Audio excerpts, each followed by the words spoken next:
Laki-laki menggendong anaknya, membayar biaya obat istrinya. Setelah uang itu diterima dokter, memberitahu si pria, "Kamu boleh pergi mengambil mayat istrimu." Pria itu tercengang. Dokter berkata istrimu semalam sudah meninggal. Mendengar ini, kesedihan dari sang pria muncul. Dia dan anaknya semalaman itu di rumah sakit. Kenapa tidak ada orang yang memberitahunya berita ini? Pagi hari membiarkan aku pergi mengambil uang. Pulang langsung ngantri untuk membayar. Sudah berapa kali ketemu? Kenapa tidak ada yang memberitahuku tentang istriku yang sudah meninggal? Anakku juga tidak sempat menemui mamanya untuk terakhir kalinya. Pria itu menangis dan meminta pertanggungjawaban. Dokter pun hanya bisa menjawab dengan dingin, "Kalau tidak seperti itu, kamu hari ini mana mungkin akan datang dengan turut untuk membayar uang. Ini adalah rumah sakit yang jahat, mau penyakitnya parah atau tidak. Bahkan jika itu keseleo yang tidak penting, dokter akan mengaturkan hal yang seharusnya tidak perlu diperiksa. Hanya ingin pasien untuk membayar lebih. Bahkan dengan mengatakan bahwa orang mati masih hidup. Hari ini pasien yang sudah meninggal masuk ke rumah sakit. Setelah dokter itu mendiagnosis mati, tidak memberitahu keluarga, malah menyuruh mereka untuk pergi membeli obat.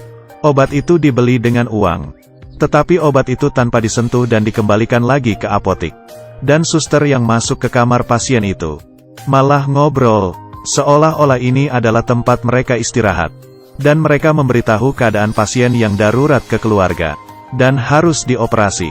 Biaya operasi sebesar 200.000 pun harus dikeluarkan lagi. Orang-orang berlalu lalang, kelihatan sangat sibuk, tetapi di dalam kamar masih sama saja. Di luar kamar beda lagi. Benar-benar suatu pertunjukan yang bagus ya. Setelah 6 jam, dokter memberitahu keluarga, pasien sudah tidak tertolong lagi dan sudah meninggal. Lalu dia mengeluarkan selembar kertas pemberitahuan kematian, membuktikan pasien itu sebelum diantar ke rumah sakit sudah meninggal. Jab patient mar gaya hai, to aap log andar baith ke kya apne 6 घंटे बैंड बजा rahe the? Dia mengancam dokter untuk tidak mengambil biaya pemeriksaan. Selembar kertas ini adalah bukti yang bisa menjatuhkan rumah sakit. Pria ini sebenarnya bukan keluarga si pasien. Melakukan pertunjukan ini untuk membantu keluarga mengambil kompensasi, dan ingin membuat orang-orang itu merasakan rasanya penderitaan. Di bawah ancaman, direktur rumah sakit pun tunduk dan memberikan kompensasi yang tinggi. Setelah pria itu mendapatkan kompensasi, tidak memilih untuk melepaskan kejadian ini, malah berbalik badan dan menyebarkan bukti itu. Dalam waktu sekejap pun banyak orang yang datang protes. Mereka membuat jalan di rumah sakit pun tidak bisa dilewati. Dan banyak yang menanyainya. Di dalam kerumunan, direktur rumah sakit bunuh diri dengan tembakan. Berita ini pun menyebar, dan mengusik ayah si direktur yaitu Patil. Dia ingin balas dendam demi anaknya, dan memeriksa CCTV mencari pria itu. Setelah menemukannya, dia kaget dan tidak bisa mempercayainya, karena dia tidak hanya mengenal pria itu, bahkan sudah membunuhnya 5 tahun yang lalu. Pria ini sebenarnya siapa? Nama aslinya adalah Adi, seorang profesor di sebuah universitas. Setelah menikah, dia bersama istrinya pindah ke rumah baru. Setiap hari berlalu dengan mesra. Tapi masa indah itu tidak berlangsung lama. Rumah baru mereka adalah vendor properti yang tidak bermoral. Proyek yang dibangun malah menjadi hancur. Akibatnya, istrinya yang baru menikah dan hamil pun meninggal. Adi tidak menerima kompensasi, ingin menuntut vendor itu, yang dipimpin oleh Patil tahun itu, karena dia telah menyuap banyak penjabat, dan tidak ada yang ingin memecahkan masalah ini. Hello, is this commissioner's office? क्या मैं कमिश्नर साहब से बात कर सकता हूँ? सर, अंधेरी में जो बिल्डिंग गिरी थी, जिसमें 200 लोग मर गए थे, उसमें दिग्विजय पाटिल का रॉन्ग नंबर, दूसरा करो होम सेक्रेटरी। सर, मुंबई में जो बिल्डिंग गिरी थी, उसमें दिग्विजय पाटिल का आता सर। मेरे पास सबूत सारे फाइल्स हैं। मेरा नंबर 4 पे दिखा क्या? हर कोई फोन करता है मुझे, अभी के अभी नंबर चेंज करो। Dengan begini, Adi bertekad untuk membalasnya dengan cara yang sama. Dia memukul beberapa orang di tempat hingga terjatuh, dan menghadapi Patil yang hampir jatuh ke bawah. Hatinya pun meluluh. Sekali aja dilepas itu suatu kesalahan. Patil diam-diam memukul dari belakang, dan menyuruh bawahannya menelantarkannya di jalan. Untungnya ada segerombolan mahasiswa kedokteran yang menolongnya. Adi pun semakin membenci Patil dan orang-orangnya. Lalu dia mengubah namanya menjadi Gabar. Lalu mencari rekan-rekan untuk bergabung. Diam-diam mendirikan sebuah kelompok untuk menghukum penjabat yang korup. Setiap kali Gabar bertindak, pasti akan mengirimkan sebuah CD ke pihak polisi. Dan berkata ke mereka dia akan turun tangan menghadapi siapa. Awalnya tidak ada yang percaya. Tapi keesokan harinya, pegawai pajak yang korupsi dibunuh dan digantung di depan alun-alun. Sejauh ini, semua pejabat yang korup merasa terancam. Takut mereka adalah target selanjutnya Gabar. Tidak ragu-ragu untuk mengungkap kesalahannya. Ingin masuk penjara dan minta bantuan.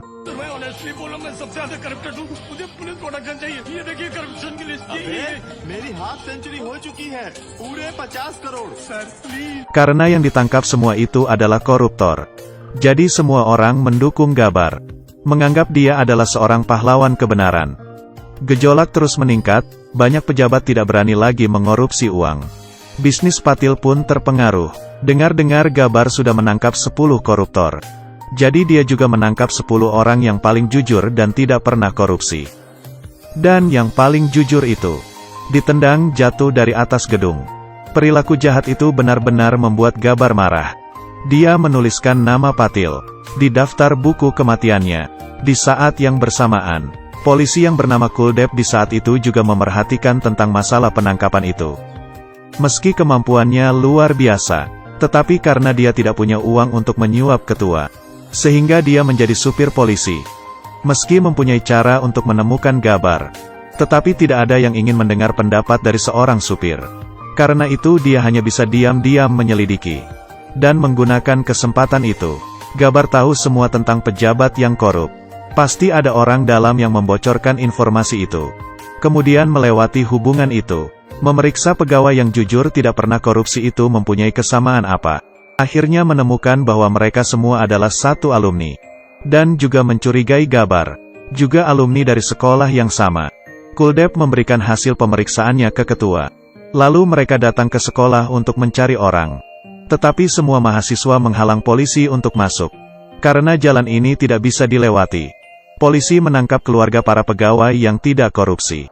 Dan memaksa memberitahu keberadaan Gabar. Tetapi mereka semua menerima apa saja hukumannya. Dan tidak ada satupun yang memberitahu keberadaan Gabar. Govind, अगर तुमने इन्हें कुछ भी बताया, तो समझ लेना तुम्हारी माँ भी मर। Sesuai dengan peraturan hukum, tindakan Gabar itu adalah suatu kejahatan.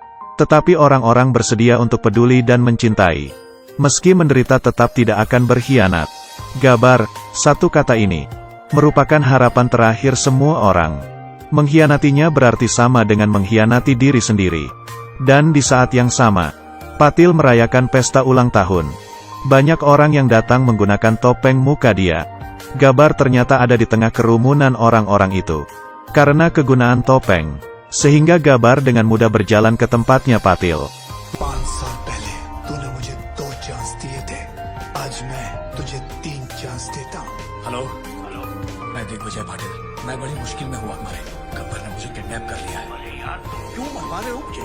Hello, commissioners office, मैं दिग्विजय पाटिल बोल रहा हूँ। गब्बर ने मुझे मेरे ही घर में छुपा रखा है। क्या ये पुलिस स्टेशन है? नहीं। Hello hello. Memberikan Patil kesempatan untuk menyerah. Adi balas dendam demi istri dan anaknya yang telah meninggal. Kali ini, hatinya tidak akan melulu lagi. Menyelesaikan masalahnya sendiri, Gabar pun ke kantor polisi untuk menyerahkan diri. Banyak orang melakukan pawai di jalan. Melakukan petisi ke presiden. Berharap untuk dibebaskan. Orang-orang mengelilingi mobil polisi yang akan membawa Gabar pergi. Alun-alun kehilangan kontrol. Polisi pun membiarkan Gabar untuk memperlihatkan diri. Dia menaiki atas mobil, dan berbicara kepada masyarakat. Apa yang aku lakukan adalah benar tetapi dengan cara yang salah. Apa yang aku lakukan adalah benar tetapi dengan cara yang salah. Jadi aku tetap ada salah. Yang penting dunia masih ada tersisa rasa kebenaran dan keadilan. Satu Gabar terjatuh. Masih ada berjuta-juta ribu Gabar. Terakhir Adi meninggal karena digantung. Negara ini juga sudah mengantarkan. Kurang dari keadilan lebih besar dari. Penjahat yang menanggung lebih dari 10 nyawa. Pada kesempatan diadakan di pengadilan. Masyarakat ramai-ramai melakukan petisi deminya. तुम लोग जानते हो हर एक student government officer नहीं बनता, लेकिन हर government officer student जरूर होता है। आज के बाद अगर कोई रिश्वत लेने की सोचेगा तो उसके दिल के अंदर से आवाज आएगी, रिश्वत मत लेना वरना